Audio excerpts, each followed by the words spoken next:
Hello everyone, I am Ifra, hope you are doing well. So आज हम पढ़ेंगे, अपना टॉपिक कंटिन्यू ही रखते हैं आज भी।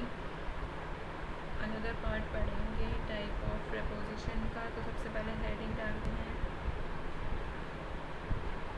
Types of propositions. Okay, preposition के कितने तरीके होते हैं हमने पढ़ लिया है अभी तक।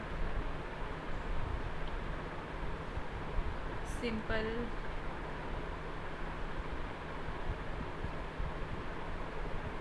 प्रपोजिशन कवर कर लिया है। दूसरा डबल कर लिया है।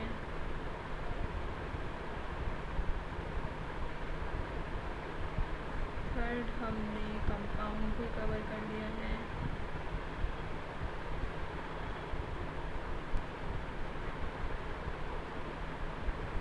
एंड फोर्थ हमने कौन सा भी प्रीवियस वीडियो में ही कवर किया था, वो था हमारा phrase preposition. Okay, now we will discuss the fifth one, which is participle preposition.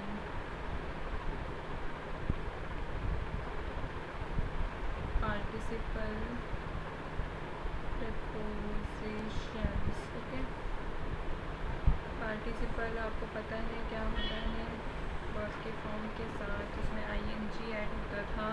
अब इसको देखते हैं ये क्या कहता है, व्हाट इज़ पार्टिसिपल प्रपोजिशन। तो हम लिखते हैं इसका definition.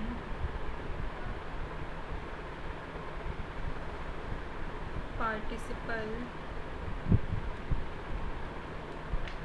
Preposition are used to modify. किस लिए यूज़ होती है? मॉडिफाई करने के लिए नाउन्स और नाउन फ्रेजेस को, डेट आर, जो कि सेंटेंसेस में यूज्ड हो रखे होते हैं, that are used in sentences. ठीक है, ये किस लिए यूज़ होती है? These are used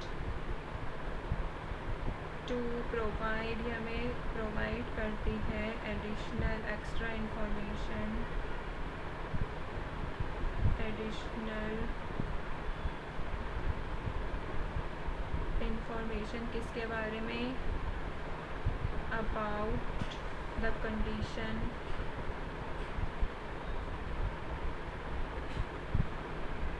of noun की कंडीशन के बारे में। ठीक है, अगर हम इनको देखें कि ये सिंपली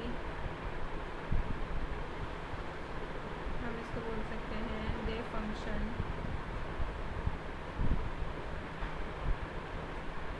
सिमिलरली किसकी तरह? Adjective, similarly to adjectives. Okay, तो पार्टिसिपल प्रपोजिशन क्या देखा हमने? यूज होता है मॉडिफाई करने के लिए नाउन और नाउन फ्रेजेस को, और ये हमें एक्स्ट्रा इंफॉर्मेशन प्रोवाइड करता है। नाउन की कंडीशन कैसी है, या फिर वो किस स्थिति में है, स्टेट उसकी कैसी है, और ये फंक्शन, अगर हम इसको ऐसे ही बोल सकते हैं कि दे फंक्शन सिमिलरली टू एडजेक्टिव्स। ठीक है, तो अब देखते हैं कुछ एग्जाम्पल्स। अभी वर्ड्स के एग्जाम्पल देखेंगे। There is a list of common participle preposition. जैसे हम लिखते हैं कंसिडरिंग,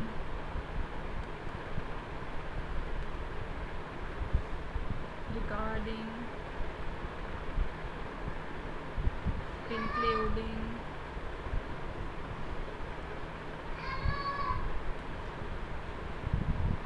फॉलोइंग,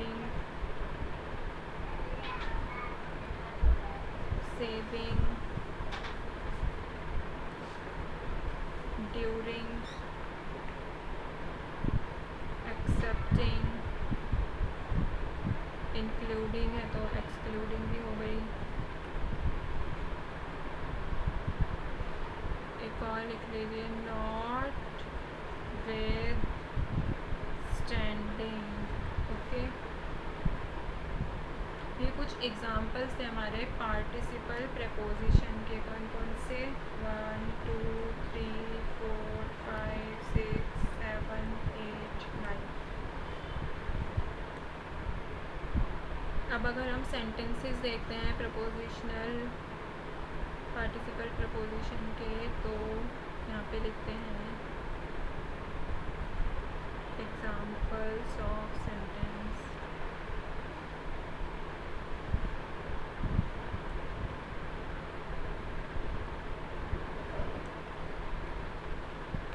सेंटेंसेस के यहाँ पे एग्जाम्पल्स लेते हैं हम।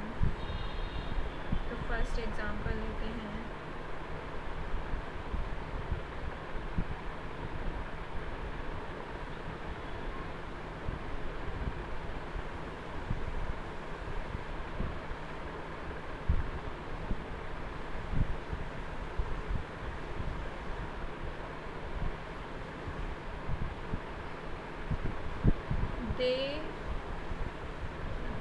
there have been many inquiry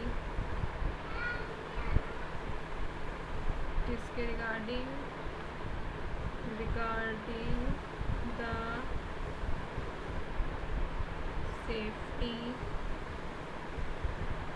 measures at the construction site. There have been many inquiries regarding the safety measures at the construction site. ठीक है, तो इसमें हमारा पार्टिसिपल प्रपोजिशन कौन सा है? रिगार्डिंग है, आपको दिख ही रहा होगा ये। नेक्स्ट अगर हम देखें इंक्लूडिंग का, तो सबको ही यूज़ करना आता है। द पिकनिक,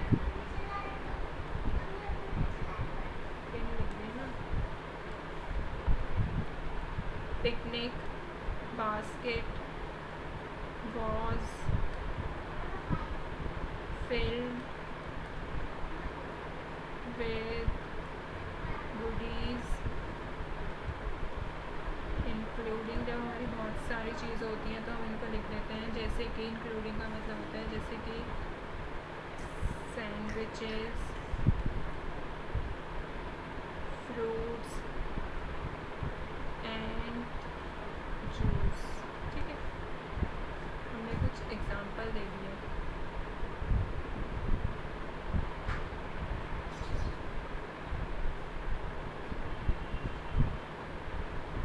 जैसे अगर हम थर्ड एग्जाम्पल लेते हैं,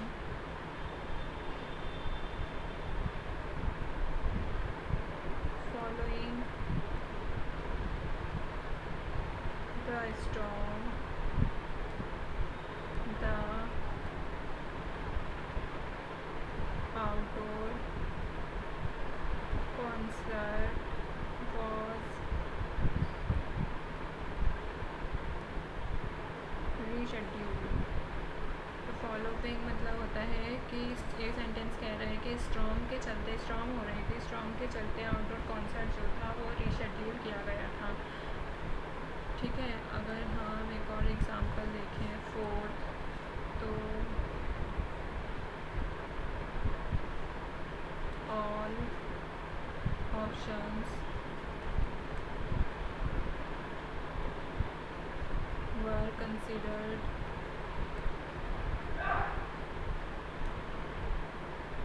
excluding the most co-effective cost effective solution. तो ये सेंटेंस कह रहा है कि हमने सारे ऑप्शन मान लिए गए थे, एक्सक्लूडिंग किसको छोड़ के? कॉस्ट इफेक्टिव सॉल्यूशन को छोड़ के। ठीक है,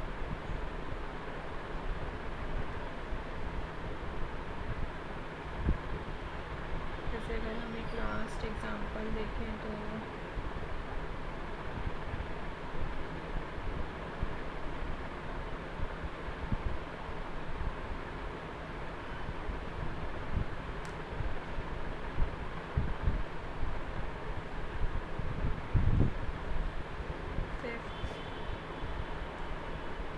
तो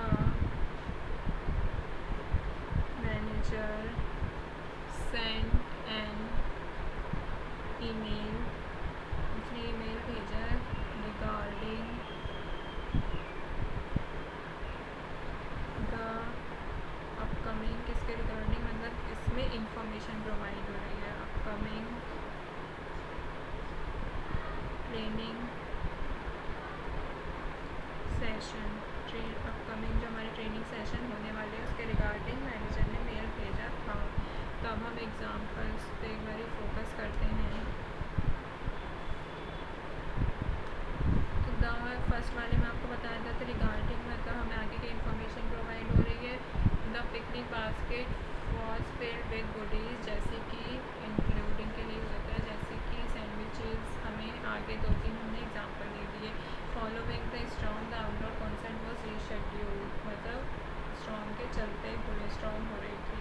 नेक्स्ट में है ऑल द ऑप्शन पर कंसिडर्ड एक्सक्लूडिंग, बस ये वाला हमने ऑप्शन कॉस्ट इफेक्टिव सॉल्यूशन नहीं लिया, ठीक है। नेक्स्ट हमारा 5th एग्जांपल है the manager sent an email, किसके रिगार्डिंग भेजा था उसने हमें, अपकमिंग ट्रेनिंग सेशन के। तो हमारे पार्टिसिपल प्रपोजिशंस आपको क्लियर हो गए होंगे क्या होता है। पार्टिसिपल प्रपोजिशन यूज़ किए जाते हैं मॉडिफाई करने के लिए नाउन और नाउन फ्रेजेस को, या हमें प्रोवाइड एडिशनल इंफॉर्मेशन प्रोवाइड करते हैं कंडीशन ऑफ द नाउन, और इसको हम एडजेक्टिव की तरह भी मान सकते हैं, जैसे कि considering, regarding, including, following, setting, including, excluding, accepting और नॉटविथस्टैंडिंग। तो कुछ एग्जांपल थे रिगार्डिंग का, इंक्लूडिंग, फॉलोइंग, मैंने वर्ड्स यूज़ करके कुछ एग्जांपल्स लिखे थे यहाँ पे। तो आई होप आपको ये वाला टॉपिक क्लियर हो गया होगा। नेक्स्ट वीडियो में हम नेक्स्ट टाइप ऑफ प्रपोजिशन पढ़ेंगे, जब तक के लिए स्टे ट्यून्ड।